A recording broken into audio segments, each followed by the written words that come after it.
Assalamualaikum warahmatullahi wabarakatuh. Perkenalkan, nama saya Runa Herzilia Rusdi dari BKA 2019 ingin mempresentasikan tentang materi Internet of Things atau IoT.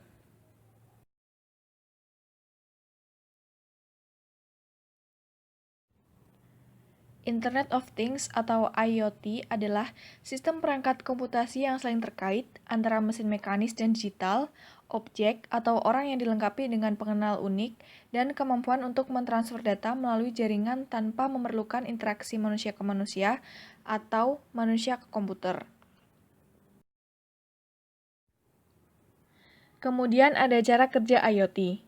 Ekosistem IoT terdiri dari perangkat pintar berkemampuan web yang menggunakan sistem tertanam seperti prosesor, sensor, dan perangkat keras komunikasi untuk mengumpulkan, mengirim, dan menindaklanjuti data yang mereka peroleh dari lingkungan mereka.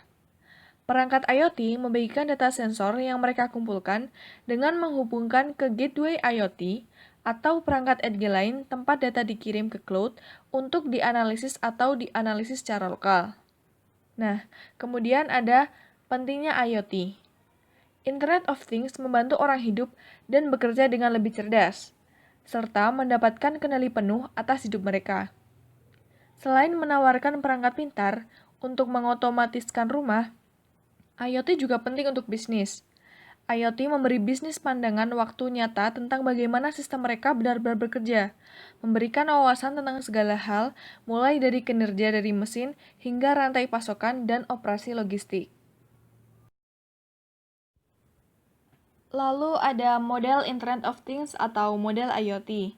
Di sini dibagi menjadi 4. Pertama ada device-to-device communications. Model komunikasi perangkat ke perangkat atau device-to-device communications mewakili dua atau lebih perangkat yang secara langsung terhubung dan berkomunikasi antara satu sama lain, bukan melalui server aplikasi perantara. Perangkat ini berkomunikasi melalui banyak jenis jaringan, termasuk jaringan IP atau internet. Yang kedua, ada device-to-cloud communications. Dalam model komunikasi perangkat ke cloud, perangkat IoT terhubung langsung ke layanan cloud internet, seperti penyedia layanan aplikasi untuk bertukar data dan mengontrol lalu lintas pesan. Pendekatan ini sering mengambil manfaat dari mekanisme komunikasi yang ada, seperti kabel Ethernet atau koneksi Wi-Fi, untuk membuat koneksi antara perangkat dan jaringan IP, yang pada akhirnya terhubung ke layanan cloud. Yang ketiga ada device to gateway atau perangkat ke gateway atau nama yang lebih khusus yaitu model gateway to application layer gateway. Perangkat IoT terhubung melalui layanan ALG sebagai saluran untuk mencapai layanan cloud.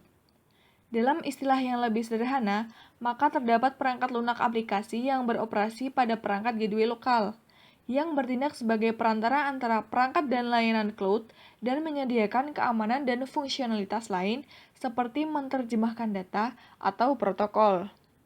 Nah, yang terakhir ada model back-end data sharing model. Model back-end data sharing mengacu pada arsitektur komunikasi yang memungkinkan pengguna untuk mengekspor dan menganalisis data yang terdapat pada objek pintar dari layanan cloud dikombinasikan dengan data dari sumber lain.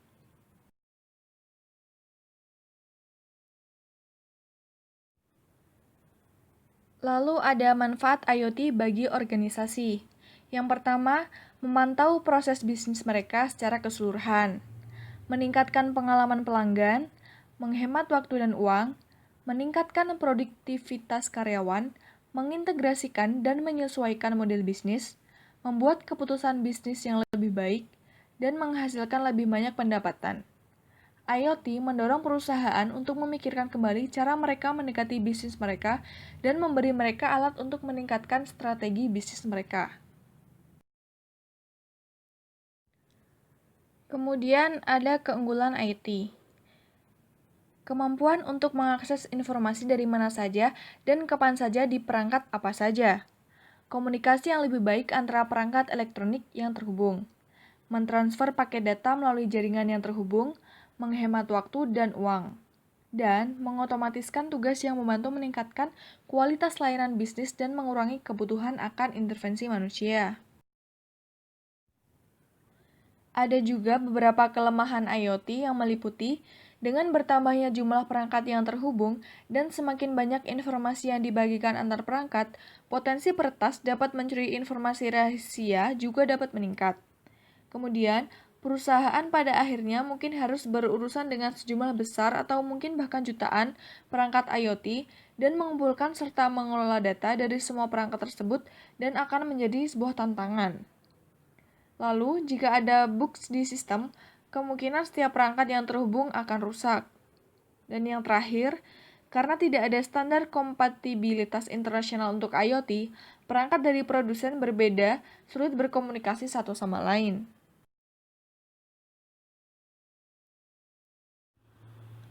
Berikutnya ada kerangka kerja IoT yang dibagi menjadi 5. Yang pertama ada Amazon Web Service atau AWS IoT, adalah platform komputasi awan untuk IoT yang dirilis oleh Amazon.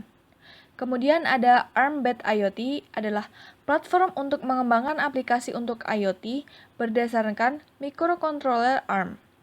Yang ketiga ada Microsoft Azure IoT Suite, adalah platform yang terdiri dari serangkaian layanan yang memungkinkan pengguna untuk berinteraksi dengan dan menerima data dari perangkat IoT mereka, serta melakukan berbagai operasi atas data seperti analisis multidimensi, transformasi dan agregasi, serta memvisualisasikan operasi tersebut dengan cara yang sesuai untuk bisnis.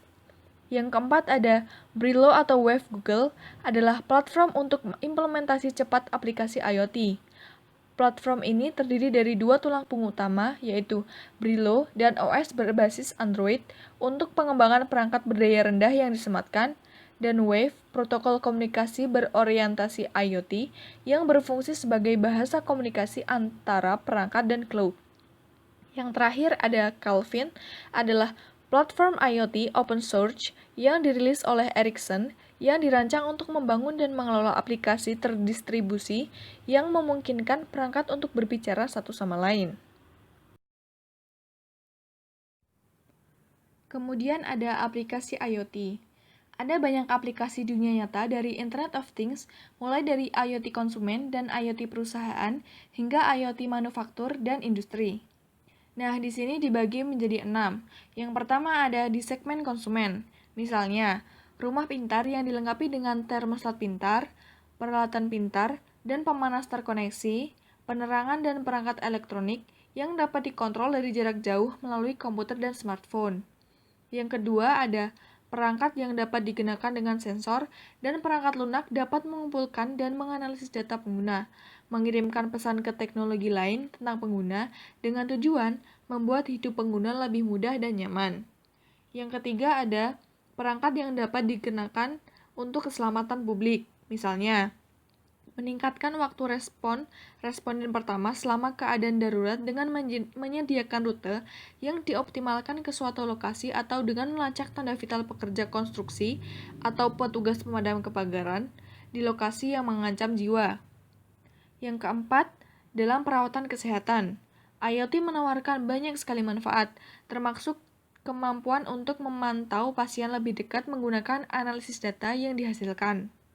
Rumah sakit itu sering menggunakan sistem IoT untuk menyelesaikan tugas seperti manajemen inventaris untuk obat-obatan dan instrumen medis. Kemudian, bangunan pintar.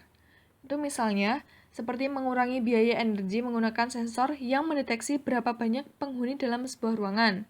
Suhu dapat menyesuaikan secara otomatis, misalnya nih, menyalakan AC jika sensor mendeteksi ruang konferensi penuh, atau menurunkan panas jika semua orang di kantor sudah pulang. Kemudian di bidang pertanian, sistem pertanian cerdas berbasis IoT dapat membantu memantau, misalnya, cahaya, suhu, kelembapan, dan kelembapan tanah di ladang tanaman menggunakan sensor yang terhubung. IoT juga berperan penting dalam mengotomatiskan sistem irigasi. Kemudian yang terakhir itu di kota pintar. Sensor dan penerapan IT, seperti lampu jalan pintar dan pengukur pintar, dapat membantu meringankan lalu lintas, menghemat energi, memantau dan mengatasi masalah lingkungan, dan meningkatkan sanitasi.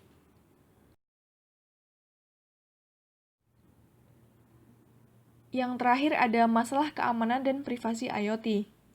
Internet of Things menghubungkan miliaran perangkat ke internet dan melibatkan penggunaan miliaran titik data yang semuanya perlu diamankan. Karena permukaan serangannya yang diperluas, keamanan IoT dan privasi IoT disebut sebagai masalah utama. Privasi itu sendiri adalah perhatian utama lainnya bagi pengguna IoT. Selain membocorkan data pribadi, IoT itu juga beresiko bagi infrastruktur penting termasuk listrik, transportasi, dan layanan keuangan. Terima kasih. Sekian presentasi dari saya. Apabila banyak kekurangan, mohon dimaafkan. Wassalamualaikum warahmatullahi wabarakatuh.